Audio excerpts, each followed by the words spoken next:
At what income level do you feel like someone should stop feeling broke? Does that ever happen? Did that happen to you? I don't feel broke anymore, Don't feel but broke? I don't feel rich either. So I Which feel I like know. somewhere in the middle. We'll get memed on for saying that, of course, but yeah, stop feeling broke. Obviously, it's going to depend on where you live. Man, it's going to be less of an income thing. It's going to be your liabilities, isn't it? It always is. You can be making $100 million a year, but if you got billions in liabilities, I mean, and those payments are fucked, you're going to feel broke. $100,000 a year is what I always aimed for. But if I had a high car payment, high rent, high mortgage, whatever it is, I'm going to feel broke. Even studies today now say that middle class starts at $140,000 a year for a family with 2 kids. Yeah, and Gen Z said they needed to make like $300,000 a year to feel comfortable or something. Yes.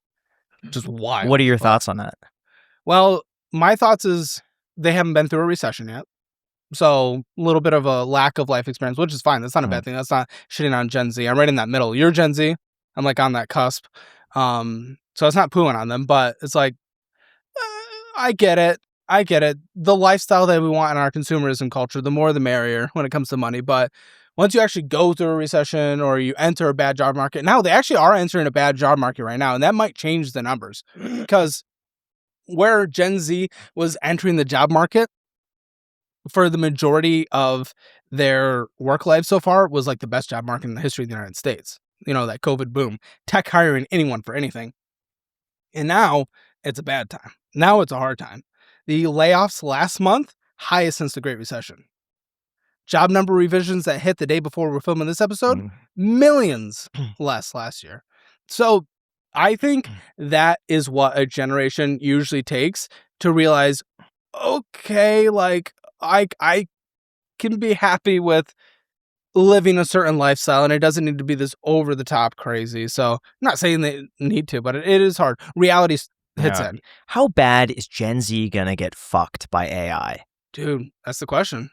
That's the question. All the people right now who are studying to be lawyers, yeah, engineers, I feel like so many people are going to get wiped out and they're going to spend hundreds of thousands of dollars going to school, years of their life just to graduate and realize like, wait a second, this AI is now able to do what I've studied years to do, and it does it in 1/100th of the time for free. It's crazy. My head of tech, who has about a 5-person team, he said if he was doing this 6 years ago, he would need 3 times the people. That's a shit ton of jobs, not out of like greed or anything. It was just like you don't pay people when you don't need to hire someone. And it's not a greed thing.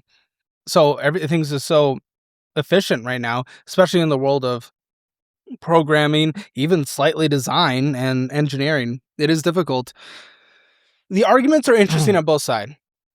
And it's impossible. I refuse to take like who I agree with because I don't know. I don't want to just fucking just like be like, yeah, I agree with this person that's guessing who doesn't know what they're talking about. There's the 2 camps, right? It's okay, this has happened throughout human history. You got the farm equipment, you got the automation in factories. Okay, industries got wiped out. It was all replaced with something more productive. This is another example of that. And then there's the other ones like, well, no, this is new. This is completely game-changing. We're not going to need to do anything. We need to get something like UBI going. We need to do, we've never seen anything like this. I don't know what the other side of the hill looks like. I don't know if I want to fully advise to panic go into a trade that is less AI replaceable, because I don't want to scare people off from anything else. But I also don't want to say there's nothing to worry about. We don't know what the other side of the hill looks like, man. We really don't. And we're already seeing some impacts right now. Customer service will probably be automated. If you ever talk to one of these programs right now, they're getting better. They're getting good. Yeah. They're getting good. I talk to Grok in my car sometimes. Like if we're stuck in traffic, me and my girlfriend will play trivia on it. It gets a little weird with their intonation sometimes, but it's good. And it listens really well. So customer service is probably gone. A lot of engineering is probably gone. I think therapists are also going to be wiped out. Yeah. Once people feel safe with that. Ethical about it. You feel safe about it? Yes, absolutely. If I have any sort of personal problem, I will put it in ChatGPT or Gemini, and I get its unbiased opinion. Unbiased? Yeah. I say poke holes. You have to word it in such a way that it doesn't just agree with have you. to teach it. And I want it to poke holes, show the other side, tell me what I'm not seeing. You have to prompt it. You do have to prompt. You do have to prompt it, but still, there is kind of like an end all with like there is bias on. So yeah, but like, so would be a therapist. A therapist would have their own biases that they True. weave into. I would probably feel more confident. okay, with so some then how do you program. justify when we ask ChatGPT, hey, estimate with the highest level of accuracy RIQ, and it gives you and I both when we literally say be as objective as possible, like no nonsense, and it says the exact same IQ for both you and me and our other friend we had in the car. I'm just saying. I'm not saying it's perfect, and I'm not saying that I follow it as gospel, but I will say it does give me what I think is a valuable perspective that maybe I am not seeing. 100%. It does do a generally really good job, but also for the average person that's going to be using ChatGPT, they're looking for validation. And so when they say, and then look at what this person said, and wasn't that messed up? And ChatGPT, being its very biased self, will be like, yeah, you know what? And then you did what's right, and they did what's wrong. Like, it just generally, it wants to make you stay on the platform. platform. On TikTok that was trying to cancel a psychiatrist. Were you guys watching the whole saga? No. Oh, that shit was crazy. You would have loved it. Oh my goodness. But she was doing new therapy with GPT, or actually another one of those programs. But either way, she was trying to cancel her psychiatrist for not wanting to fuck her. But the AI was fully enabling her. And she started to make all these TikTok videos that racked up tens of millions of views trying to cancel this guy and destroy his life. I don't know. Okay, now it does reinforce your worldview. It can, as long as you don't have the mental fortitude to push back against it and the objective thinking to think critically about these things. If you are in the mental headspace where you're subject to outside perspective that much, I don't think you're at the point where that's going to benefit you. It reminds us, like the guy who recently, it was a really unfortunate situation where he offed himself and someone else because he felt like that person was spying on him and he was schizophrenic, and he thought the printer that his mom wanted plugged in was spying on him and would talk to ChatGPT, which would reinforce his belief. And he would say, I think my printer's spying on me. And ChatGPT would say, yes, you are very vigilant. You are extremely correct in this thinking. Most likely, this is it's like a hidden camera and it's recording you. And when this was unplugged, you're very smart to think, like, it reinforces his beliefs. Yeah. I mean, we're close to that consciousness that they're trying to get to, most likely.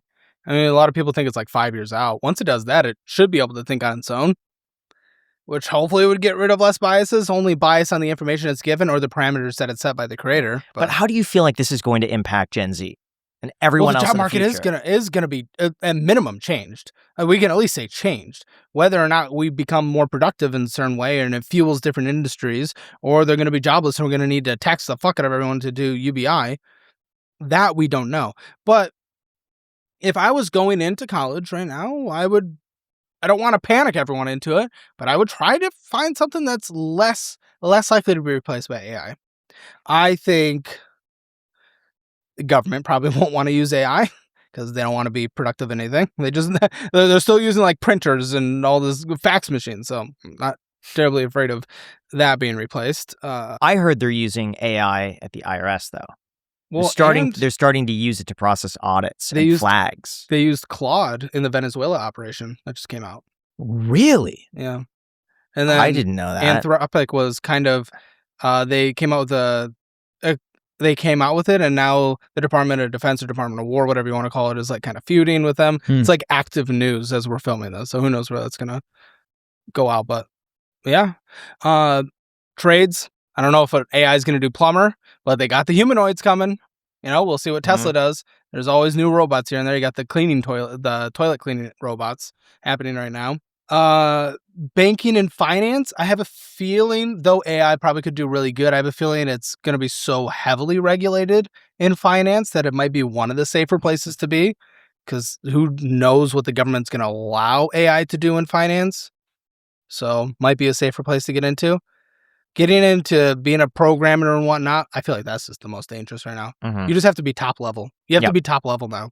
Now, I'm sure I don't need to say this, but buying a home is usually one of the largest and most important financial decisions you'll ever make. And with rates moving around, it's easy to feel the pressure to act fast. But the truth is, the right time to buy or refinance is when you're financially ready. That's why today's sponsor, Churchill Mortgage, stands out. They're not a transactional lender. They're a trusted guide focused on helping you build a smart, long-term plan for homeownership. And what really makes Churchill different is their focus on readiness. They walk you through your entire financial picture and help you understand what you could truly afford, not just what you could qualify for. It's way more than just a mortgage. It's a strategy. And we've actually had Dave Ramsey on the podcast before, so we've talked firsthand about his philosophy around debt-free living and financial peace. Churchill has been his trusted mortgage company for over 30 years, which says a lot about how aligned they are with that long-term planning. They also have a 4.9 rating on Google and were named the Newsweek top nationwide mid-size lender based on client ratings. That kind of trust doesn't happen by accident. So if you're thinking about buying a home or refinancing, get a customized plan built around your goals at churchillmortgage.com/coffee. Again, that is churchillmortgage.com/coffee to learn more and to see what the smarter mortgage looks like for you. This is a paid advertisement, NMLS ID